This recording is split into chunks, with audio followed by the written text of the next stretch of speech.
پاکستان اور روس کے درمیان صحت کے شعبے میں تعاون کے لیے اسٹریٹجک روڈ میپ رپورٹ محمد شہریار شاہد۔ اسلام آباد سے محمد شہریار شاہد کی رپورٹ کے مطابق پاکستان کے روس میں سفیر فیصل نیاز ترمذی نے گزشتہ روز drug regulatory authority of Pakistan کا دورہ کیا، جہاں پاکستان اور روس کے درمیان صحت اور ادویات کے شعبے میں دو طرفہ تعاون کو فروغ دینے کے لیے اسٹریٹجک روڈ میپ پر وسیع مشاورت ہوئی۔ دوران ملاقات اعلیٰ سطح پر ہونے والی گفتگو 4 اہم ستونوں کے گرد مرکوز رہی، جن میں اول روسی فیڈریشن نے پاکستانی فارماسیوٹیکل مصنوعات کا دائرہ وسیع کرنا، دوم ویکسین کی مشترکہ تیاری اور متعلقہ ٹیکنالوجی کو مقامی سطح پر منتقل کرنا،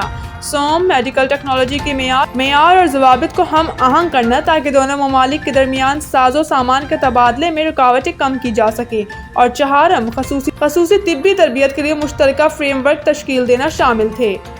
حکام کے مطابق اس رابطے کا مقصد مستقبل قریب میں ادویات سازی، ویکسین سازی، طبی نیٹ ورکنگ اور ریگولیٹری ہم آہنگی جیسے شعبوں میں عملی پیش رفت کو ممکن بنانا ہے۔ اس موقع پر ڈریپ کے نمائندوں نے کہا کہ اتھارٹی پاکستان کے تھراپیوٹک گڈز سیکٹر کو عالمی سطح پر نمایاں کرنے کے لیے بین الاقوامی اداروں کے ساتھ شراکت داری کو خوش آئند قرار دیتی ہے۔ ذرائع کا کہنا ہے کہ پاکستان پہلے ہی فارماسیوٹیکل صنعت میں خطے کی ابھرتی ہوئی مارکیٹ کے طور پر اپنی جگہ بنا رہا ہے، جبکہ روس کے ساتھ تعاون سے نہ صرف برآمدی مواقع بڑھیں گے بلکہ صنعتی اور تکنیکی ترقی کے نئے دروازے بھی کھل سکتے ہیں۔ اس رابطے کو دونوں ملکوں کے درمیان صحت کے شعبے کی سفارت کاری کے حوالے سے اہم پیش رفت قرار دیا جا رہا ہے۔